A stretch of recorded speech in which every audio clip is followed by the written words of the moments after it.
আসসালামু আলাইকুম, welcome to sweet and সাভরি চ্যানেলে।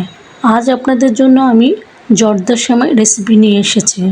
এই সেমাইটি এক একজন এক একভাবে তৈরি করে থাকে। আজ আমি একটু ভিন্ন ধরনের ভাবে তৈরি করে আপনাদেরকে দেখাবো। চলুন কীভাবে তৈরি করেছি দেখে নেওয়া যাক। এখানে 2 কাপের মতন আমি পানি দিয়ে দিয়েছি, তারপর হাফ কাপের মতো চিনি দিয়ে একটা শিরা তৈরি করে নেব। এর মধ্যে আমি 2টো এলাচ দিয়ে দিব, জাস্ট একটু ফ্লেভারের জন্য।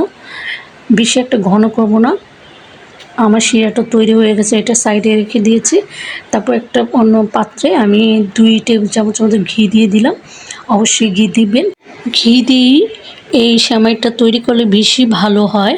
তারপর এখানে বাদাম কুচি নিয়েছি, পেস্তা বাদাম, কাজু বাদাম কুচি করে নিয়েছি, এগুলো একটু ভেজে নেব। কিশমিশও দিয়েছি এটার মধ্যে, দিয়ে হালকা ভেজে এটাকে তুলে রাখবো।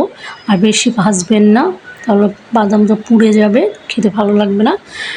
বাদামটা আরেকটু ভাজা হয়ে গেলে আমি নামিয়ে নিয়েছি। তারপর এর মধ্যে আমি সেমাইটা দিয়ে দিলাম ওই ঘিয়ের মধ্যে দিয়ে। আর আমি এখানে একটু লম্বা যে সেমাইটা থাকে ওইটা নিয়েছি, লাচ্চা সেমাই না। আর এই জর্দা সেমাইটা লাচ্চা সেমাইটা হয় না, লম্বা সেমাই দিয়ে হয়ে থাকে।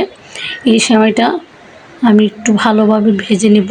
একটু ভালোভাবে ভেঙে ভেঙে দিলে নাড়তে একটু ভালো হয়। তারপর একটু ভাজা হয়ে গেলে এর মধ্যে যে শিরাটা তৈরি করেছিলাম সেটা আমি দিয়ে দিলাম। দিয়ে তারপর এলাচগুলো আমি তুলে ফেলে দেব। এখন যতক্ষণ পর্যন্ত সেমাইটা সিদ্ধ হয়ে যাবে এবং পানিটা শুকিয়ে যাবে ততক্ষণ পর্যন্ত আমি না নেড়ে চেড়ে নেব। এর মধ্যে আমি গুঁড়ো দুধ দিয়ে দিলাম 1 চামচের মতন। তারপর ভাজা যে বাদামটা রেখেছিলাম সেটা দিয়ে দিলাম, দিয়ে আবার একটু নেড়ে চেড়ে দিচ্ছি। আর মিষ্টিটা বুঝে দিবেন যে যেরকম মিষ্টি খান। আমি আবার এখানে 2 চামচের মতন ঘি দিয়ে দিয়েছি। আর ঘিটা একটু বেশি দিলে বেশি মজা হয়। ঘিটা দিয়ে একটু নেড়ে চেড়ে দিচ্ছি ভালোভাবে। এইভাবে সেমাইটা রান্না করলে কাঁচা একটা গন্ধ থাকে সেমাই, সেটা লাগে না, খুবই মজা হয়। আর যখন তৈরি করবেন বাসা ঘ্রাণে ভরে যাবে, তখন আপনাকে অবশ্যই সবাই বাসায় সকলে জিজ্ঞেস করবে কী রান্না করা হচ্ছে। যারা সেমাই খেতে পছন্দ করে না সেও একটু হলেও এই সেমাইটা খেয়ে পছন্দ করবে। আপনারা একবার হলে বানিয়ে খাবেন আর আমাকে জানাবেন কেমন হয়েছে। হয়ে গেল আমার জর্দা সেমাই। আর এটা এখন মনে হচ্ছে ঝরঝরা হয় না, কিন্তু ঠান্ডা হলে সম্পূর্ণ ঝরঝরা হয়ে যাবে। এখনও ঠান্ডা হয়নি ভালোভাবে, আমি একটু তুলে দেখাচ্ছি কেমন হয়েছে। এটা যখন ঠান্ডা হয়ে যাবে তখন আরও ঝরঝরা হয়ে যাবে। দেখুন কতটা সুন্দর হয়েছে, আর খেতেও মাশাআল্লাহ অনেক মজা হয়েছিল।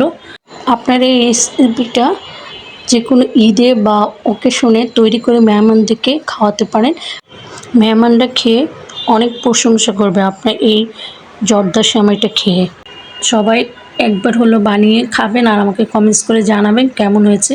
যদি ভিডিওটা ভালো লেগে থাকে অবশ্যই লাইক, শেয়ার, কমেন্টস করবেন আর সাবস্ক্রাইব করে আমার চ্যানেলের সাথেই থাকবেন।